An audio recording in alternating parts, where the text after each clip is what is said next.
31e et dernier jour de ce mois de juillet, mesdames et messieurs, bonsoir et bienvenue dans l'Actu en débat. C'est toujours un plaisir renouvelé que de vous retrouver pour passer ces 26 minutes ensemble, 26 minutes d'analyse, de débat et aussi d'expertise. Ce soir, nous aurons deux grands thèmes au sommaire de cette émission. Nous allons d'abord parler du coup d'État au Niger et ensuite nous évoquerons le sommet Afrique-Russie. Avec moi sur ce plateau pour développer ces deux thèmes, Monsieur Tchegoum Boubé Maïga, journaliste. Bonsoir, Monsieur Maïga. Bonsoir, Monsieur Aïda. Merci d'avoir accepté notre invitation. Ah, c'est moi. Et Monsieur Oussouf Diagola, journaliste également. Bonsoir, Monsieur Diagola. Bonsoir, Aïda. Merci beaucoup. Alors, tout de suite, nous allons entrer dans le vif du sujet. Je le disais, le Niger, en premier lieu, la question se pose depuis le 26 juillet dernier. Est-ce que le président Mohamed Bazoum préside toujours aux destinées du pays ou non? En tout cas, des militaires ont annoncé avoir déposé le président depuis la pression internationale s'accentue. Il y a eu un sommet de la CEDEAO qui a même lancé un ultimatum. Une première question, je me tourne vers vous, Monsieur Maïga. Quelle est votre analyse des événements qui sont toujours en cours au Niger? Oui, c'est-à-dire que autant on a tous été surpris le 26 de l'annonce de cette tentative, qui est toujours une tentative, parce que ça fait quand même 6 jours qu'on est dans cette affaire-là. Avec un président qui a refusé de démissionner. Avec un président, et je sais que Bazoum, tel que je le connais, vu son parcours, vu ses convictions, ce n'est pas sûr que Bazoum signe sa propre démission. Et il est encouragé en cela par un certain nombre d'éléments. Il sait qu'au sein de l'armée, la cohésion n'est pas au top. Il sait qu'au niveau de la CEDEAO, la pression va être tellement forte sur le Niger que, oui, il y a de l'espoir qu'il revienne au pouvoir. Et je sais qu'il y a beaucoup de gens qui pensent que ouais, ce n'est pas possible malgré les pressions. Au Mali, en 2012, c'est la pression de la CEDEAO, les sanctions de la CEDEAO qui ont permis à Djonkunda, M. Djonkunda, à l'époque président de l'Assemblée nationale, d'être le président intérimaire parce que le président ATT avait déjà signé, quoi. Bon, je ne vais pas remonter jusqu'à la Sierra Leone, parce que ça fait un peu, voilà, 98, du temps de Alpha, président de la CEDEAO. Mais les sanctions, ça paye toujours. Et vous avez remarqué qu'hier, la CEDEAO n'a pas hésité. C'est vraiment, ils ont mis le curseur très haut. Et je ne suis pas sûr que connaissant un peu l'économie du Niger, connaissant un peu la situation financière du Niger, qu'elle puisse se permettre de vivre des sanctions, les sanctions que la CEDEAO, que l'Union européenne, que l'Union africaine lui a imposées, quoi. Mais on va suivre. Est-ce que vous partagez cette analyse, M. Diagoula? Il y a toujours de l'espoir pour M. Bazoum ou c'est une affaire entendue? Personnellement, je crois que c'est une affaire entendue. C'est une affaire entendue parce que ça fait 6 jours, vous dites, hein, depuis le 26, on est sur ça. Depuis le 26, c'est vrai, il n'a pas démissionné, mais de fait, il n'est plus président de la République du Niger. La situation actuelle fait qu'avec les pressions, malgré tout, même les interventions, la menace d'intervention militaire, vous connaissez bien Bazoum, je le connais un peu, on connaît les Nigériens. Les Nigériens, ils sont très réfractaires et ils ne cèdent pas. Tout comme Bazoum ne va pas céder, je crois que le général Tchani aussi ne va pas céder. Et d'ailleurs, quand vous voyez le ralliement de l'état-major général des armées derrière lui, c'est que en termes de puissance militaire déjà, il s'est dit fort, il s'est dit en position de force par rapport à Bazoum. On verra bien si les menaces d'attaque militaire vont les faire céder, mais à mon avis, même si on va rétablir la légalité constitutionnelle, ce ne sera peut-être plus Bazoum. On va trouver d'autres voies au moins pour que Bazoum quand même parte, parce qu'au jour d'aujourd'hui, ce qu'on oublie très souvent, c'est que c'est la raison fondamentale du coup, c'est que Bazoum était un chef suprême des armées qui dénigrait son armée. Et ça, l'armée nigérienne, telle que je la connais, n'a pas du tout supporté. Et voilà pourquoi le putsch de Tchani a été suivi majoritairement par l'ensemble des chefs d'état-major. En effet, ça a été évoqué parmi les raisons par le général Tchani lui-même, qui a aussi parlé de libération extrajudiciaire de terroristes. Et aussi d'un manque de coordination ou de coopération entre le Niger et le Mali et le Burkina dans la lutte contre le terrorisme. En évoquant toujours la CEDEAO, vous l'avez dit, il y a un ultimatum, une menace d'une intervention armée qui n'est pas exclue. Est-ce qu'on sait que la CEDEAO, comme le disent certains, est en train de jouer, en gros, le peu de crédibilité qui lui reste? Est-ce qu'ils peuvent se permettre une intervention armée au Niger, sachant le contexte sécuritaire déjà du pays? Non, moi je parle déjà de ce que la CEDEAO ne peut pas se permettre. La CEDEAO ne peut pas se permettre de reculer après avoir annoncé ces mesures que tout le monde juge très drastiques et un peu sous la houlette du nouveau président de la CEDEAO. Autant les Nigériens sont connus pour être très réfractaires, autant les Nigérians sont connus pour être très têtus. Et je pense que le nouveau président du Nigeria, avant même le coup d'État, avait parlé un peu de la nécessité de mettre un frein à cette contagion, après le Mali, le Burkina, la Guinée, qui fragilise un peu les démocraties au niveau de la sous-région. Et je pense que quand on écoute un peu le président Tchani, il a donné des raisons. Mais entre nous, ce n'est pas des raisons qui tiennent la route, quoi. Parce que Tchani, qu'on le veuille ou non, il est quand même dans le système depuis 12 ans, 13 ans. C'était le plus proche collaborateur des deux présidents.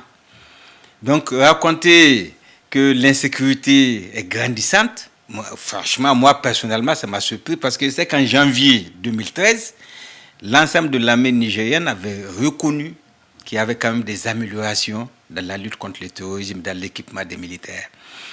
Deuxièmement, toujours concernant Tchani, tout ce qui a été fait sur le plan sécuritaire, de Mahamadou jusqu'à Bazoum, il avait la main là-dedans.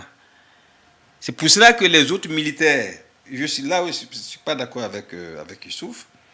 Quand on écoute le communiqué de l'état-major, ils ont dit quoi? Ils ont dit, 1, nous rallions parce que nous voulons sauver la vie du président. 2, nous rallions parce que nous ne voulons pas d'un bain de sang. Donc ça veut dire que quelque part, l'armée qui a traîné les pieds, je suis persuadé qu'il y a des gens qui attendent encore le moment. Parce que la première préoccupation d'un putschiste, pendant les 3 premiers mois, les 4 premiers mois, c'est de voir comment lui-même il va pouvoir s'équilibrer, comment il va se stabiliser. Mais là, il y a aussi en avant la fraternité d'armes d'abord. Oui, mais la fraternité d'armes, tu sais, dans l'armée militaire, dans l'armée nigérienne, il y a beaucoup de républicains. Peut-être que pour le moment, surtout qu'avec l'instrumentalisation de la société civile qu'on a mise dans la rue hier, avec les casses et tout ça, peut-être que pour le moment, ils ont le pied sur les armes. Les Nigériens, Diagola les connaît très bien. Généralement, dans un coup d'État, ils sont très violents. Ils ne font pas de quartier. Le président, en dehors de Tania qui a échappé, tous les présidents contre lesquels il y a eu des coups d'État, c'est de morts à trépas, c'est de vie à trépas. Donc si eux-mêmes se donnent le temps, pendant 6 jours, 7 jours, peut-être qu'ils attendent un peu une issue heureuse qui les sauverait eux et qui pourrait sauver la situation pour le Niger. Moi, je suis peut-être un optimiste, mais je suis persuadé que avec les différentes médiations en cours,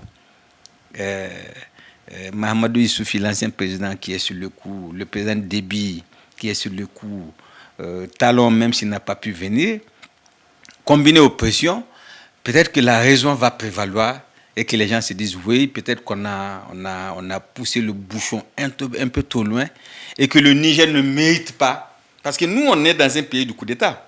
Là, justement, je vais vous faire réagir rapidement sur le président Déby. Est-ce que ce n'était pas une erreur de casting finalement? Tchad n'est pas membre de la CEDEAO. Non, parce qu'eux-mêmes, ils ont rectifié. Ils ont dit que le président Déby est parti de lui-même. Mais il est d'abord allé au Niger. Non, oui, il a participé. Tu sais, quand la maison du voisin brûle, on ne cherche pas qui est le médiateur qui vient. Ouais. Ah oui, chacun qui vient avec son seau d'eau pour éteindre le feu, on l'accueille d'abord pour éteindre le feu. Et je pense que Déby, dans le cadre du G5, plus le Niger, c'est eux qui font le fuseau Est. Donc si le pays bascule dans une insécurité, dans une instabilité, ça veut dire que la branche ouest de ce fuseau-là, ouais, n'existe plus, quoi. Parce que c'est le Niger et le Tchad qui luttent quand même contre Boko Haram. Dans le niveau Donc, c'est de son devoir, je crois, de bon voisin, d'aller demander qu'est-ce qui se passe. Est-ce qu'on peut faire la paix? Parce que les images qu'on a montrées sont quand même réconfortantes, quoi. On a vu Bazoum qui rit, l'ancien président Mahamadou Issoufi aussi, et le nouveau président. Donc, le nouveau président n'est pas installé et Bazoum n'est pas complètement parti. Parce que, comme je vous l'ai dit, il ne signera pas. Alors, je reviens à cette menace de la CEDEAO. On sait que ce sont des pays qui font face déjà à une insécurité, une crise, une lutte contre le terrorisme. Donc, est-ce qu'une intervention armée, si jamais elle venait à être mise en place pour rétablir un président, ne serait pas une mauvaise image pour la CEDEAO, qui n'aurait pas mis une armée à disposition pour lutter contre le terrorisme plus tôt? Non, pas du tout. À mon avis, pas du tout, parce qu'il y a déjà eu les précédents. Tchegoum l'a rappelé depuis 1998 avec Tejan Kaba en Sierra Leone. Et puis même au Mali, ici, quand John Kouda d'ailleurs était au Niger, quand le coup d'État se passait, et qu'on l'a fait rentrer du Niger précipitamment. Non, ce n'est pas une mauvaise chose. Seulement, en termes de logistique... Aussi, non, avec Djamé. Non. Avec Djamé, c'est un peu différent. En Gambie, ils ont pratiquement occupé les alentours du palais. Ouais. Peut-être que ça oblige, ça a précipité le départ de Djamé. Ça a précipité le départ de Djamé, mais c'était pas vraiment la même chose. Ce qui pose problème, c'est la logistique. Quels sont les pays qui vont être contributeurs de troupes? Je crois que le Nigeria peut, à lui seul d'ailleurs, en Sierra Leone, c'était le Nigeria tout seul. Les troupes de l'ECOMOG, c'était que le Nigeria. Est-ce que le Nigeria, aujourd'hui, aussi peut se permettre à lui seul de fournir des hommes pour aller attaquer un pays? Là, en ce moment, on verrait très mal le cadre de la CEDEAO. Ça va devenir un conflit d'État à État, ce qu'il faut éviter. Et l'autre point le plus important... Tant que les deux pays partagent la lutte contre Boko Haram. Boko Haram, le FISO Est toujours, s'agissant de là. Et l'autre point le plus important, c'est que c'est la présence des troupes occidentales dans le pays, surtout françaises. Et la France, on a entendu le communiqué de l'Élysée qui va dire qu'ils vont riposter de façon intraitable. Et ça peut faire peur. Mais toujours, attendons de voir, parce que l'actualité est tellement mouvante et les choses vont tellement vite qu'avec toutes les arrestations qu'il y a eu depuis hier soir jusqu'à ce matin encore, ça fait que jusque-là, on ne sait pas encore sur quel pied véritablement danser.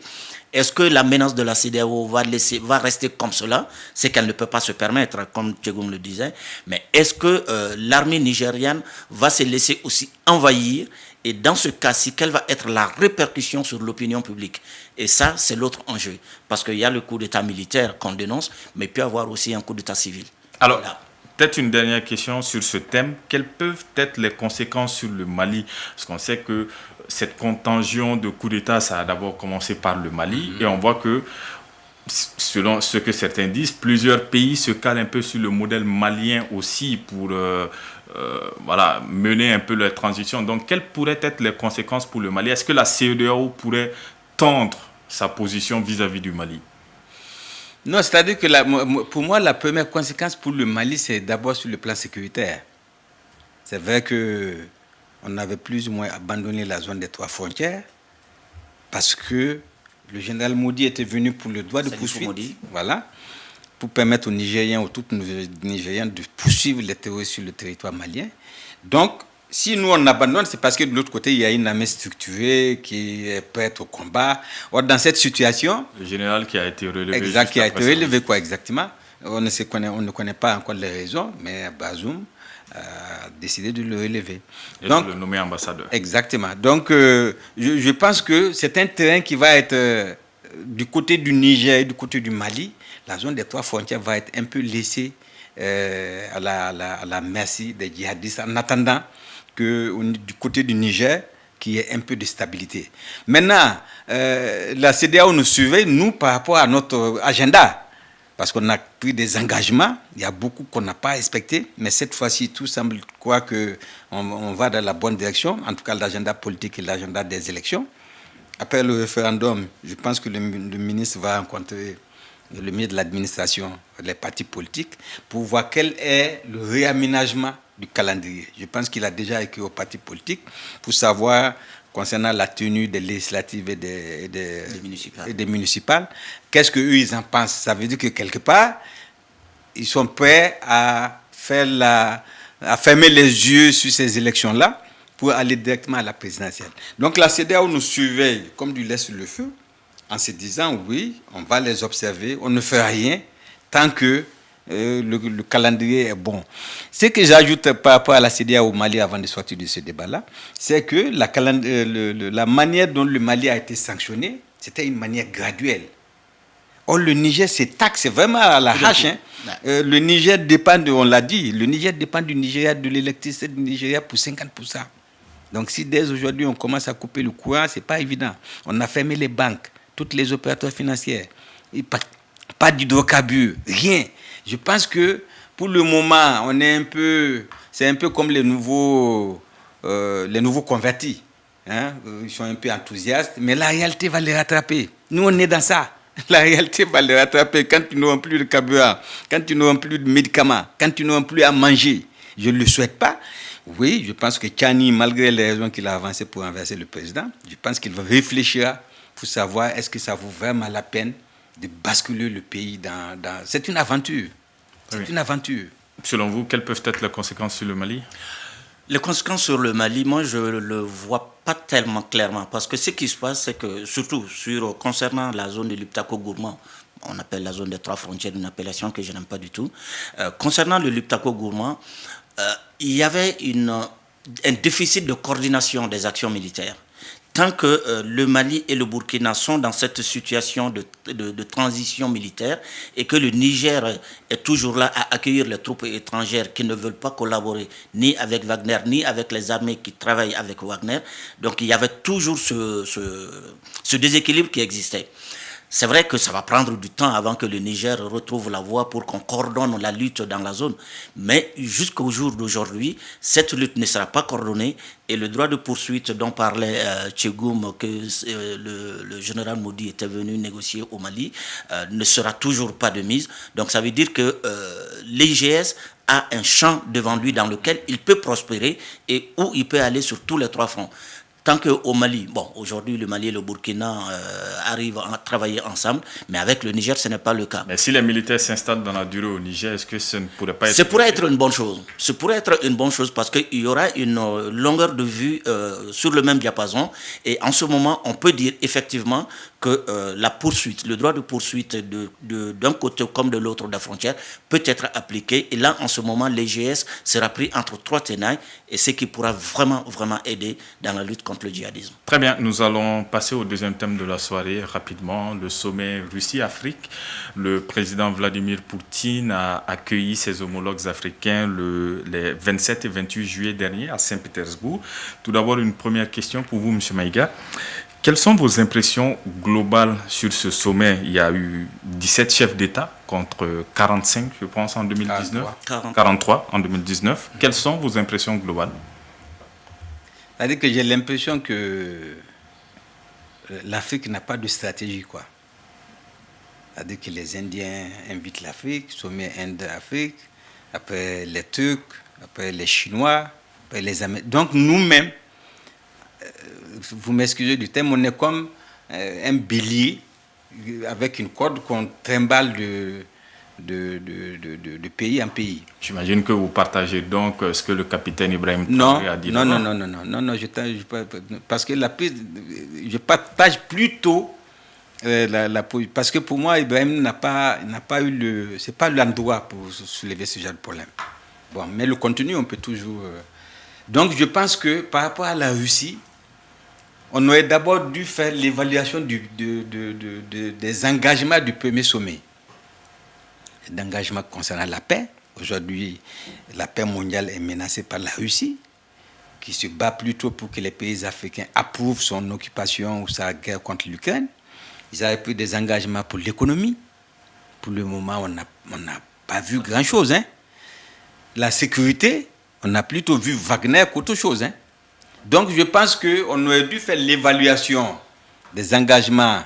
La Russie aussi s'était engagée à plaider le cas de l'Afrique au Conseil de sécurité par rapport à la place que l'Afrique doit occuper, un pays africain doit occuper. Donc, faire l'évaluation, ça fait quand même 4 ans. Dire qu'est-ce qui a marché, qu'est-ce qui n'a pas marché.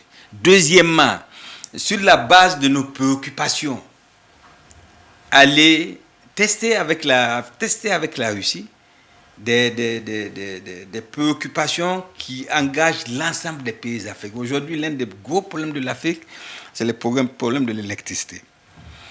Le fleuve qu'il y a l'ex-Zaïre, en RDC, avec leur fameux barrage, il est prouvé que ce barrage-là, s'il est construit... Inga 2. exactement, peut fournir l'ensemble du continent africain en électricité. Mais on le met sur la table. On dit aux Russes, qu'est-ce que vous pouvez faire? On dit aux Américains, nous, c'est ça notre préoccupation. Les chemins de fer. Je ne vais pas parler seulement du cas du Mali, le pauvre. On le met en route de Korofina à Kita, il fait 7 jours là-bas avant de continuer. Je pense qu'on a des stratégies sous-régionales, la Guinée, le Mali, le Burkina. Oui, on met sur la table. On dit, oui, nous, on a un problème concernant les chemins de fer. Est-ce que vous pouvez nous aider à changer les rails? Parce qu'on a des rails qui datent de la Deuxième Guerre mondiale, qui ne sont pas fonctionnels. Les locomotives sont dépassées. Il y a l'agriculture. Bon, les gens, il y a beaucoup de persiflage concernant l'histoire du blé, mais nous, on est un pays producteur de blé. Je ne dis pas qu'on n'a pas besoin de 50 000 tonnes, mais on aurait pu, dans le cadre de l'agriculture d'une manière générale, qui est une préoccupation continentale, demander on a une zone lacustre à Gundam, où on peut faire trois récoltes dans l'année.